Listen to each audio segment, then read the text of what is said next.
الف اللہ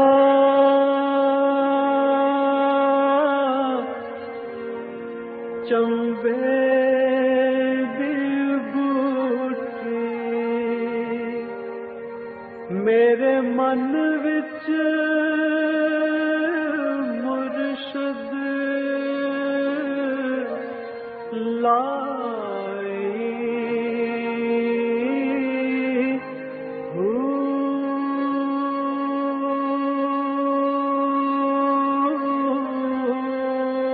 بسم اللہ الرحمن الرحیم۔ السلام علیکم۔ پروگرام المرشد کے ساتھ منور عتیق حاضر خدمت۔ ناظرین محترم، المرشد پروگرام کے اندر ہمارے ساتھ موجود ہوتے ہیں ہمارے بہت ہی محترم حضرت امیر محمد اکرم اوان صاحب۔ آپ کو یہ سعادت حاصل ہوئی کہ آپ نے قرآن پاک کا ترجمہ کیا اور تفسیر بھی لکھی، اور اس کے ساتھ ہی بقول علامہ اقبال کے کہ جو قرآن پاک کی تفسیر پڑھ لے وہ ہزاروں کتابوں کا مصنف ہو سکتا ہے، تو جو لکھے وہ تو یقیناً۔ اور اسی طرح سے حضرت امیر محمد اکرم اوان صاحب کی 20 سے زیادہ تصانیف ہیں جو مختلف موضوعات کے اوپر ہیں۔ اگر روحانی سلسلے کی بات کی جائے تو پھر حضرت امیر محمد اکرم اوان صاحب روحانی سلسلے کے حوالے سے سلسلہ نقشبندیہ اویسیہ کے شیخ ہیں، اور لاکھوں کی تعداد میں ان کے مریدین ان سے فیض و برکات حاصل کرتے ہیں۔ ناظرین، آج کا ہمارا جو موضوع ہے وہ چونکہ پچھلے پروگرام میں ہم نے بات کی تھی کہ علم کیا ہے اور علم کے ذرائع کیا ہیں، تو جو 3 ذرائع ہمیں پتہ چلے اس میں ایک ذریعہ جس کے اوپر ہم آج بات کریں گے وہ ہے تصوف، وہ ہے دل کی وہ گہرائی کہ جہاں علم سما سکتا ہے۔ حضرت صاحب بہت شکریہ، آپ نے ہمیں وقت دیا۔ تصوف کے اوپر آج ہم بات کریں گے، چونکہ بات پچھلے پروگرام میں چلتے چلتے ایک ایسے موڑ پہ آ گئی تھی کہ جس میں نہ صرف میں بلکہ میرے ساتھ میرے بہت سارے ناظرین بھی اس بات سے بالکل لا علم ہیں کہ علم حاصل کرنے کا کوئی تیسرا ذریعہ بھی ہو سکتا ہے۔ تو تصوف کیا ہے، یہ تیسرا ذریعہ کیا ہے؟ لفظ تصوف کے بارے بہت لکھا گیا ہے اور بہت اس پہ بڑے بڑے صاحب حال لوگوں نے اس کی مختلف توجیحات کی ہیں، غالباً ساری ہی درست ہیں، کسی نہ کسی پہلو سے ان میں تضاد نہیں ہے، ٹکراتی نہیں ہے ایک دوسرے سے۔ لیکن میں سادہ سی بات عرض کیا کرتا ہوں، قرآن کریم میں ہے کہ سب سے بڑے معلم تو نبی کریم صلی اللہ علیہ وسلم معلم انسانیت، بعثت سے لے کر قیامت تک آنے والے سارے انسانوں کو تعلیم دینا آپ کے فرائض منصبی میں۔ آپ کی شان جو قرآن نے بیان فرمائی وہ یہ ہے کہ اعوذ باللہ من الشیطان الرجیم بسم اللہ الرحمن الرحیم یتلو علیہم آیاتہ ویزکیہم ویعلمہم الکتاب والحکمہ وإن کانوا من قبل لفی ضلال مبین۔ سادہ سا ترجمہ اس کا یہ ہے کہ آپ اللہ کی آیات لوگوں پہ پڑھتے ہیں، ان کا تزکیہ فرماتے ہیں، اور اس کے بعد انہیں کتاب اور حکمت دانائی کی تعلیم دیتے ہیں۔ اس سے پہلے وہ لوگ بالکل ہی گمراہ تھے اور جاہل تھے۔ تو پہلے بھی لوگ زندگی تو بسر کرتے تھے حضور کی بعثت سے پہلے، عیسیٰ علیہ السلام کے جانے کے بعد عہد فطرت میں شادیاں بھی کرتے تھے، اولاد بھی ہوتی تھی، کاروبار بھی کرتے تھے، بادشاہ بھی تھے، حکومتیں بھی کرتے تھے، قانون بھی بناتے تھے۔ لیکن اللہ فرماتے ہیں فی ضلال مبین، وہ بڑی دور کی گمراہی میں تھے، قانون غلط بناتے تھے، حکومتیں ظالمانہ کرتے تھے، زندگی گمراہی میں گزارتے تھے۔ تو حضور کی بعثت نے انہیں اب تلاوت قرآن، دعوت اللہ، پھر اس کے بعد تزکیہ۔ یہ تزکیہ کیا ہے؟ وہی جو ذریعہ علم ہے تیسرا، قلب، اس کی صفائی، اس کو پاک کرنا، اس کو صاف کرنا، اس کو بیدار کرنا، یہ تزکیہ۔ تو قرآن کریم کا ترجمہ جب غیر ملکی زبانوں میں ہوا تو سب سے پہلا ترجمہ فارسی میں، پرشین میں ہوا۔ فارس جب زیر نگیں آیا تو پرشین میں ترجمہ، تو پرشین میں میری رائے میں تزکیے کو تصوف اس کا ترجمہ کر دیا گیا۔ عربی لفظ تھا تزکیہ، صفائے قلب، فارسی کا ترجمہ کر دیجیے تصوف. میری رائے یہ ہے یعنی کہ تصوف کا مطلب ہے کہ جو علم آپ حاصل کرتے ہیں وہ علم آپ کے دل میں دل صاف ہو جائے, دل صاف ہو جائے, وہ چیزیں دل میں جائیں. دل میں جائیں. دل میں کیسے جاتی ہیں؟ دل جب از خود جب دل ایمان لاتا ہے, دل کی زندگی یہ ہے کہ وہ ایمان لائے, اور یہ استعداد اس میں مرنے تک رہتی ہے. کوئی ساری عمر بھی کافر رہے, یہ استعداد اس میں رہتی ہے کہ وہ پھر جب اسے نصیب و ایمان لے آئے تو پھر سے دل تازہ ہو جائے. جیسے سونے کو آپ کسی شکل میں بھی بگاڑ دیں, حتیٰ کہ کشتہ بھی کر دیں, تو پھر وہ کشتہ بھی سونے کا واپس دھات بن سکتا ہے. تو انسان کی بھی یہ کیفیت ہوتی ہے کہ کسی حال میں بھی چلا جائے, جب بھی نور ایمان نصیب ہو جائے دل زندہ ہو جاتا ہے. اللہ یہ کہ اللہ کریم کسی عذاب کی وجہ سے اسے ہمیشہ کے لیے بند نہ کر دے کسی گناہ کی. وہ جن کے دلوں پہ مہریں لگا دی جاتی ہیں ان کے دل زندہ نہیں وہ تو ہوتے. پھر زندہ, وہ تو ان کے اپنے کردار کی وجہ سے لگا دیجیے, وہ ضائع کر بیٹھتے ہیں نا. تو یہ نور کہاں سے آتا ہے؟ یہ دل کے نور اندر سے؟ آتا ہے قلب اطہر محمد الرسول اللہ صلی اللہ علیہ وسلم سے. ذات باری سے حضور کو آتا ہے, حضور سے امت کو جاتا ہے, مخلوق ساری حاصل کر سکتی ہے. جس طرح کلام باری حضور پہ آیا, حضور نے ساری امت کو تعلیم فرمایا, اسی طرح وہ نور باری جو ہے, جمال باری, تجلیات باری قلب اطہر پہ آتی ہیں, وہاں سے آگے تقسیم ہوتی ہے. کیا طریقہ ہے اس کے تقسیم کرنے کا؟ جو بھی کیونکہ ہم یہ دیکھتے ہیں کہ پچھلی دفعہ جو ہم نے ڈسکس کیا تھا اس میں ہم نے 3 ذرائع علم حاصل کرنے کے, جس میں دیکھ کے, سن کے اور پھر یہ قلب سے. تو قلب کے اوپر جسے بھی کیونکہ نور باقی چیزیں تو ایمان سمجھ آتی نصیب ہیں. ہوتا ہے, یا جو بھی کلمہ پڑھتا ہے شعور کے ساتھ قبول کرتا ہے, اس کا تعلق قلب اطہر سے بن جاتا ہے, اس میں نور آنا شروع ہو جاتا ہے. خود بخود نور آنا شروع ہو جاتا ہے یا اس کے کلمہ لیے؟ پڑھنے سے, اسلام قبول کرنے سے وہ تعلق جڑ جاتا ہے, آپ کی تار جڑ جاتی ہے. اب اس میں جب آپ کردار ہے آپ کا, اگر جتنا وہ بہتر ہوتا ہے اتنا وہ زیادہ ہوتا جاتا ہے, جتنی غلطیاں ہوتی ہیں اتنی اس میں کمی ہوتی جاتی ہے. تو جس طرح سے ہم دیگر علوم کے لیے استاد ظاہر ہے ضروری چیز ہے, اگر استاد نہیں ہے تو پھر آپ کوئی بھی علم حاصل نہیں کر سکتے.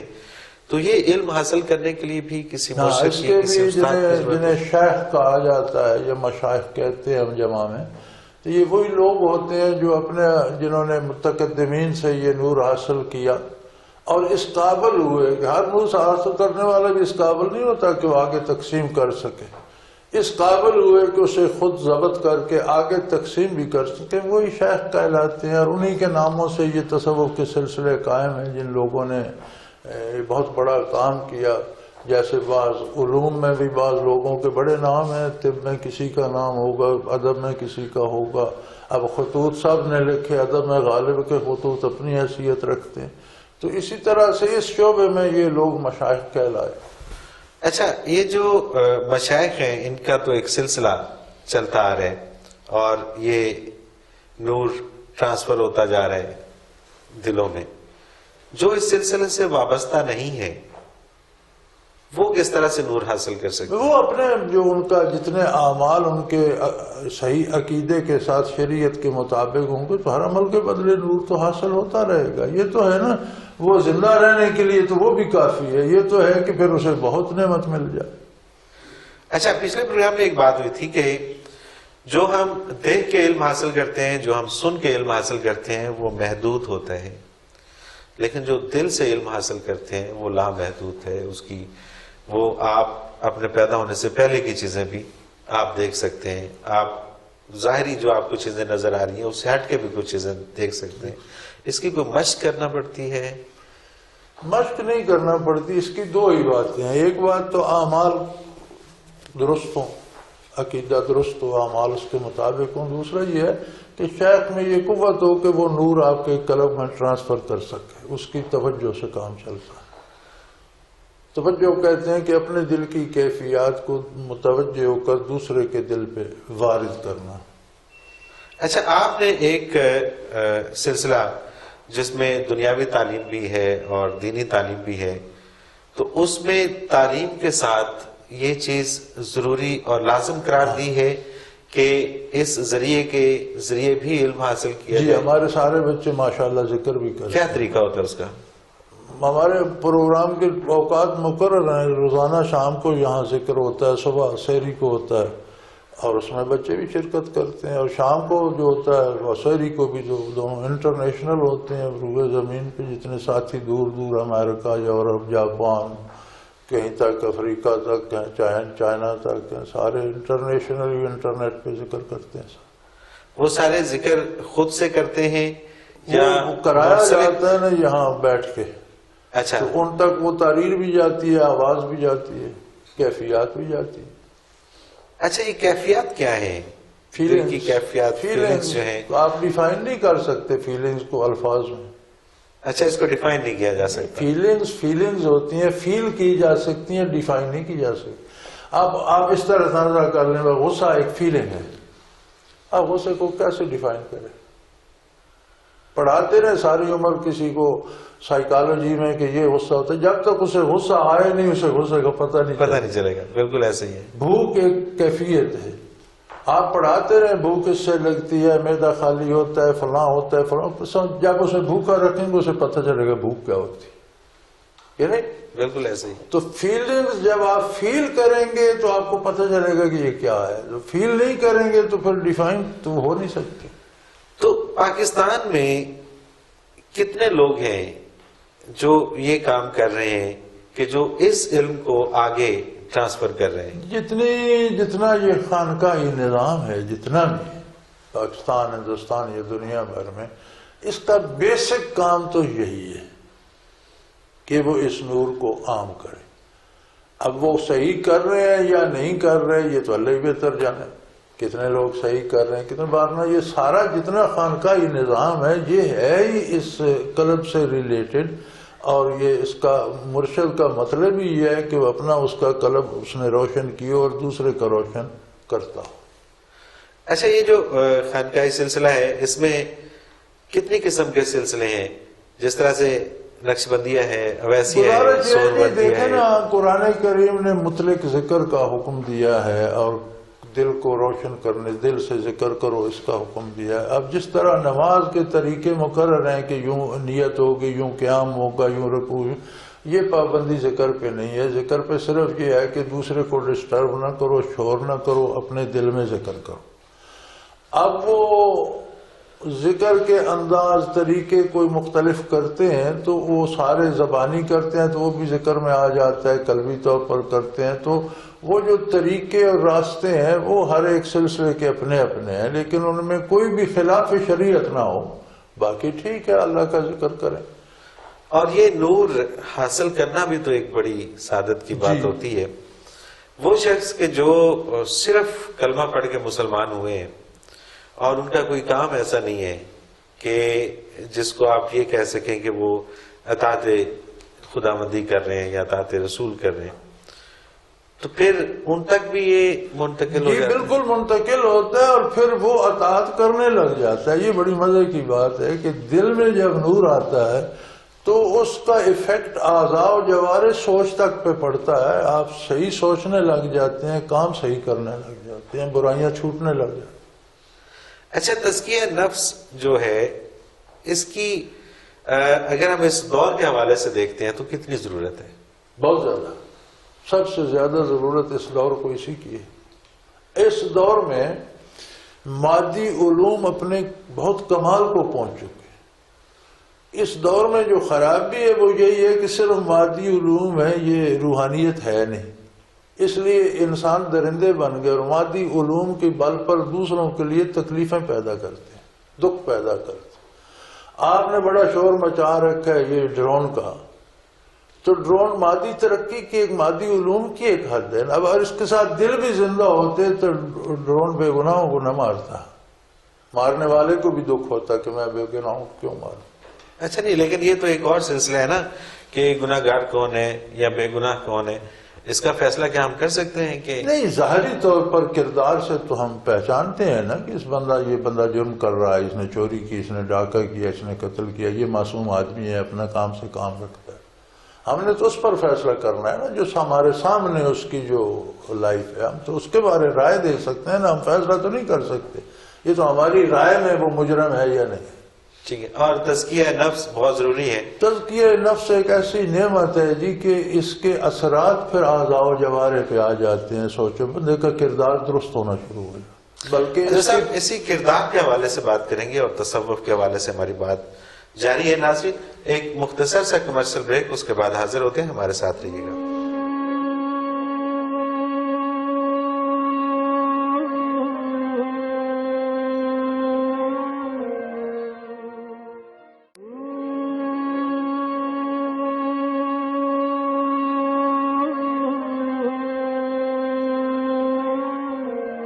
پروگرام میں ایک بار پھر خوش آمدید ناظرین. ہم بات کر رہے ہیں تصوف کے حوالے سے، دل کی کیفیات کے حوالے سے، اور ہمارے ساتھ موجود ہیں ہمارے بہت ہی محترم حضرت امیر محمد اکرم امان صاحب. حضرت صاحب، تزکیہ نفس، اس کے کوئی درجات بھی ہیں؟ ہاں جی، بہت درجات ہیں، اور اس کے درجات کبھی ختم نہیں ہوتے. کبھی ختم نہیں کبھی ہوتے؟ ختم نہیں ہوتے. تو اس کے کرنے کا کیا طریقہ ہے؟ اللہ کا ذکر، اللہ کی یاد. اب اس ذکر کے ہر سلسلے کے مختلف طریقے ہیں. آپ کسی صاحب سلسلہ سے سیکھیں گے تو اپنے انداز میں سکھائے گا، اور سارے درست ہیں. اچھا، وہ جو دوسرے سلسلے کے لوگ سکھاتے ہیں، وہاں پر بھی مشائخ ہوتے ہیں یا وہاں پر کوئی اور درجہ ان ہوتا ہے؟ کے بھی مشائخ ہوتے ہیں. وہ تو سلسلہ، وہ تو طریقہ ایک ہی ہے نا. سارے مطلب آپ دل کو صاف کرنے کے، وہ کہتے ہیں جی یہ تسبیح پڑھو، پھر اس کے بعد زبانی اللہ اللہ کرو، پھر اس کے بعد دل سے کرو. جاتے آخر سارے قلبی ذکر پر ہے. اب کسی کے پاس قوت ہے، وہ بیٹھ کے توجہ دیتا ہے، کہتے ہیں تم قلب پہ خیال کرو، تمہارا قلب روشن کر دیتا ہوں. تو یہ الگ بات ہے. مختلف طریقے ہیں، لیکن مقصد سب کا دل کو روشن کرنا ہے، دل میں فیلنگز اور احساسات پیدا کرنا ہے.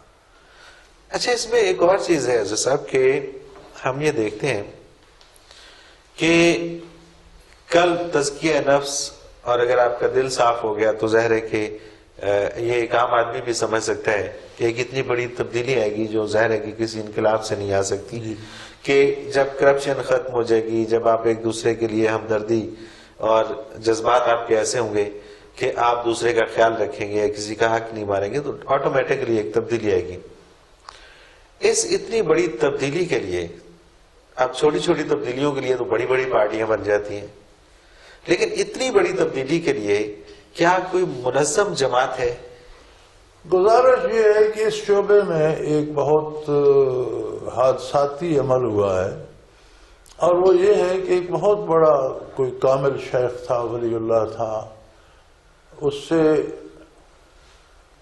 اب یہ آگے چلنا چاہیے کہ جس میں استعداد ہو، جس نے اس سے حاصل کیا ہو اور آگے تقسیم کر سکتا ہو.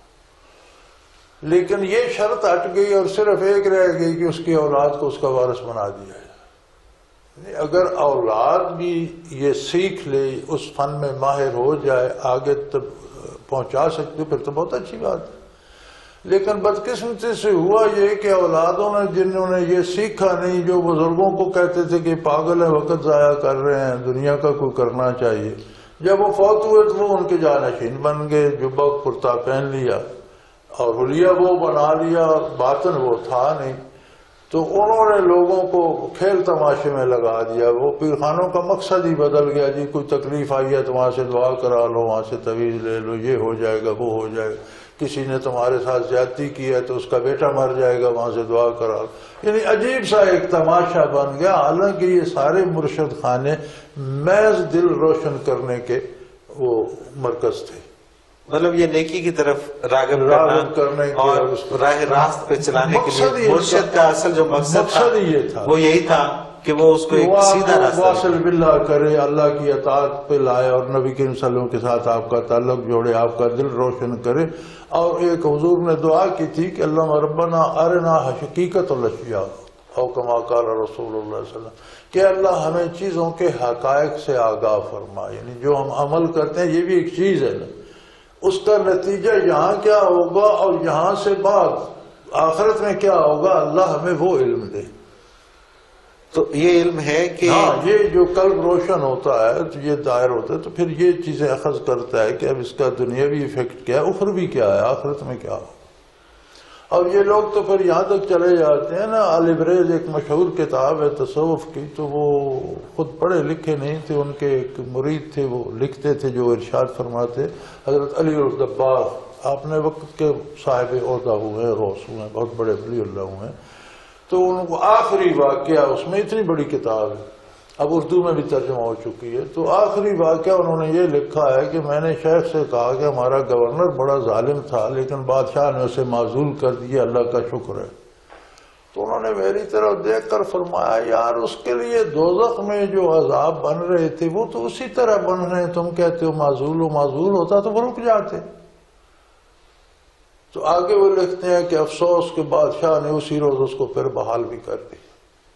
اب اس شیخ نے آخرت کو دیکھ کر بتایا کہ آخرت میں اس کی جو سزائیں بن رہی تھی وہ تو ویسے بن رہی ہیں، تم کہتے ہو معزول ہو گئے۔ تو انہوں نے کہا جب میں باہر گیا تو پتہ چلا کہ بادشاہ نے اسے بحال کر دیا، وہ ظلم کرتا تھا، اس کے لیے آخرت میں کیا تعمیر۔ اب اس شیخ نے اس حوالے سے بات کی کہ یار تم کہتے ہو معزول ہو گئے تو اس کے عذاب تو ویسے ہی بن رہے ہیں، یعنی کہ ان کی وہ نظر تھی کہ انہوں نے، تو اس کے لیے یہ جو عمل ہوتا ہے دل روشن کرنے کا یا دل کے اندر ذکر الہی کرنے کا، اس کے ساتھ ایک مراقبہ ہوتا ہے جی اس کا حصہ ہے۔ مراقبہ یہی ہوتا ہے کہ میں نے جتنی دیر محنت کی ہے اس سے جو کچھ وصول ہو رہا ہے اب اسے دل میں جذب کروں۔ لیکن نا ہمارے عقیدہ بھی ہے، ہم مانتے بھی ہیں، آخرت کو بھی مانتے ہیں، لیکن ایمان سے کہیے کیا ہم احتراماً ہی مانتے ہیں نا، ہمیں یہ یقین تو نہیں ہے کہ ایسا ہوگا۔ بات تو ساری یہی ہے کہ اگر یقین ہو جائے تو پھر تو بات ختم ہو جائے گی۔ صدر جائے، یعنی ہمیں یہ بھی اللہ کا شکر کہ ہم مانتے تو ہیں لیکن جو ماننے کا حق ہے نا کہ جو مانا ہے اس پر عمل بھی ہو، وہ نصیب نہیں ہوتا سوائے اس ذکر قلبی کے۔ اس میں جب کیفیات آتی ہیں تو اس پہ یقین آنے لگ جاتا ہے، اور پھر وہ اپنے یقین کی درجات ہیں بلند ہوتے رہتے ہیں، قوت یقین ہے، اور پھر اللہ کریم مشاہدات دے دیتی ہے، اس کی عطا ہے۔ اب وہ شیخ نے تو اب دیکھیں نا، عجیب بات نہیں ہے کہ اس نے آخرت دیکھ کے اندازہ لگا، تم کہتے ہو معزول ہے، یار اس کے تو اس طرح سے سزا بن رہی ہے، معزول ہو جاتا تو ختم ہو جاتی، گناہ چھٹ جاتے اس سے، جو بحیثیت گورنر جو جرائم کر رہا ہے وہ تو نہ کر سکتا۔ اچھا اس میں یہ بھی ہے کہ شیخ جو ہوتا ہے وہ یہاں پہ بیٹھ کے وہ دیکھ سکتا ہے کہ قبر کے اندر، کس قبر کے اندر کیا گزر رہی ہے، کیا یہ حقیقت ہے؟ یہ ضروری نہیں ہے، اسے کہتے ہیں مکاشفات و مشاہدات، اور یہ ضروری نہیں ہے۔ اللہ جسے چاہے عطا کر دیتا ہے اور وہ اس کے لیے اور رہنمائی کا سبب بن جاتے ہیں اور استقامت کا سبب بن جاتے ہیں۔ یہ ضروری نہیں ہے لیکن یہ ہوتا ہے، ہوتا ہے، قبر کا حال پتہ چل جاتا ہے۔ قبر والے سے بات ہو سکتی ہے، قبر کا حال نظر آ سکتا ہے، پوچھا جا سکتا ہے، بتایا جاتا ہے۔ اچھا اس میں مستقبل بھی نظر آ جاتا ہے کہ آنے والا کل کیسا ہوگا؟ مستقبل کا بھی اندازہ ہو جاتا ہے لیکن قطعی نہیں، قطعی نہیں۔ قطعی نہیں۔ اکثر چیزیں ویسی ہی ہوتی ہیں جیسے وہ فرما دیتے ہیں لوگ۔ اچھا سوال ایک اور ہے یہاں پر کہ یہ جتنے بھی ہمارے حکمران ہیں، جتنا بھی اس وقت مسلط طبقہ ہے ہمارے اوپر، اور عوام جس طرح سے پس رہی ہے، آپ کو لگتا ہے کہ کبھی ان حکمرانوں میں سے کسی نے یہ سوچا ہو کہ تزکیہ قلب بھی کوئی چیز ہے؟ ہمارے مسلمان حکمران جو ماضی میں تھے ان میں اکثر ایسے تھے جن کا تذکیہ، جو باقاعدہ ذاکر تھے، شمس الدین التتمش، اورنگزیب عالمگیر جیسے عظیم انسان، یہ وہ لوگ تھے جو خود ذکر کرتے تھے، اللہ اللہ کرتے تھے اور صاحب حال تھے۔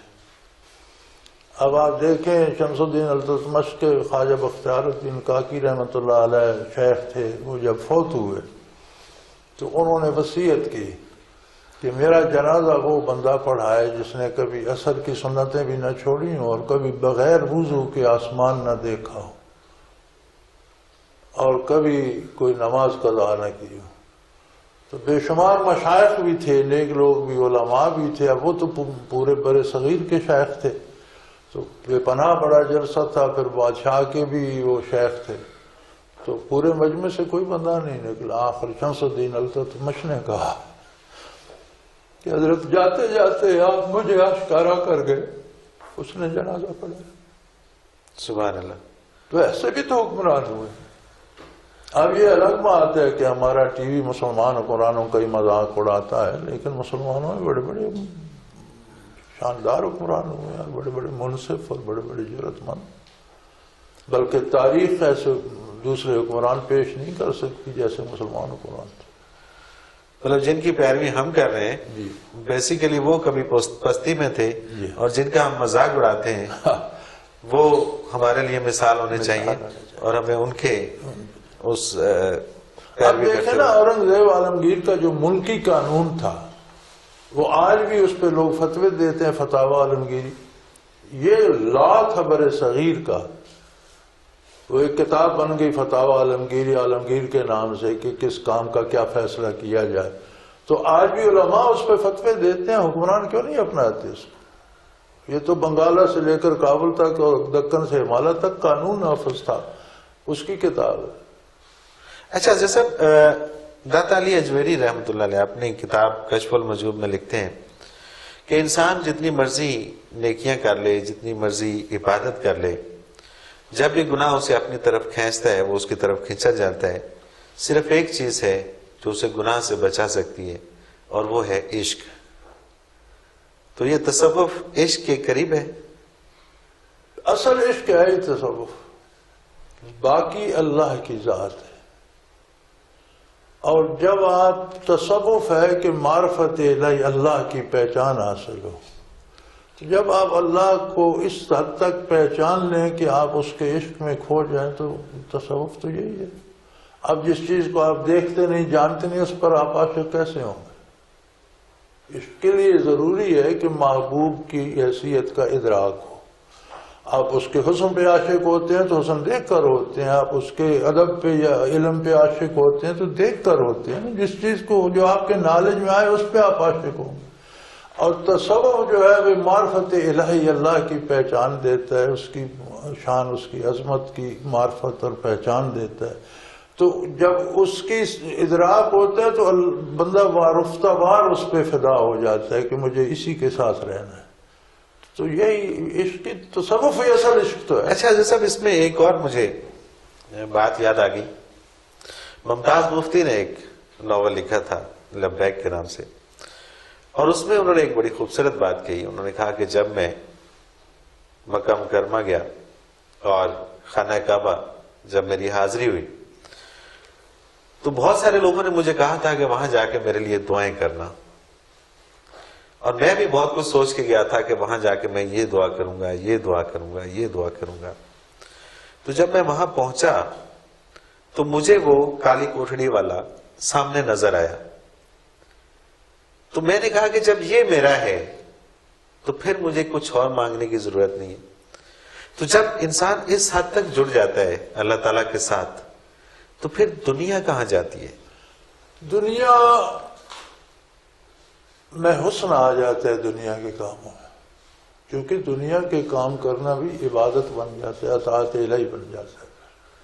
قدرت اللہ شاہ خود صوفی تھے، مفتی صاحب ان کے ساتھ رہے اور وہ پرتو ان میں بھی آ گیا۔ تو یہ بات بھی وہیں سے ذکر اذکار سے اور اس سے شروع ہوتی ہے۔ وہ بھی تو کہتے ہیں میں اویسی ہوں، قدرت اللہ شاہ بھی تو کہتے ہیں جی جی بالکل، غائبانہ فیض حاصل کیے میں اویسی ہوں۔ تو وہ بہت حد تک، بلکہ وہ تو مفتی صاحب کہتے ہیں کہ وہ تو جب وہاں پر گئے جی تو ان کی تو اتنی ہمت نہیں پڑ رہی تھی کہ وہ خانہ کعبہ تو حاضری ہی دے سکتے۔ یہ دنیا جو ہے، دنیا میں حسن آ جاتا ہے، کیونکہ یہ بھی تو اسی کا ارشاد ہے کہ یہ کام ایسے کرو، یہ ایسے کرو، یہ ایسے، تو سارے کام خوبصورت ہو جاتے ہیں۔ دنیا غائب نہیں ہوتی، دنیا کے کام خوبصورت ہو جاتے ہیں، دنیا کے کام خوبصورت ہو جاتے خوبصورت ہو ہیں، جاتے اور تصوف یہ ایک ایسی چیز ہے کہ جو اللہ تعالیٰ سے قریب جوڑ کر دیتی ہے، دیتا ہے۔ قریب اور کر دیتی جتنا ہے۔ کوئی قریب جاتے ہیں اتنی اس کی دنیا بھی سنورتی جاتی ہے، چھوٹی دنیا بھی اس کی سنورتی ہے، نہ صرف دین بلکہ اس کا دنیا بھی سنورتی ہے۔ دنیا بھی اس کی سنورتی ہے۔ ناظرین محترم، آپ نے بہت ہی خوبصورت گفتگو سنی اور تصوف کے حوالے سے بہت ساری نئی باتیں آپ کو پتہ چلی ہوں گی۔ اس کے ساتھ ہی پروگرام کا وقت اپنے اختتام کو پہنچا۔ منور عتیق کو اجازت دیجیے، اللہ حافظ۔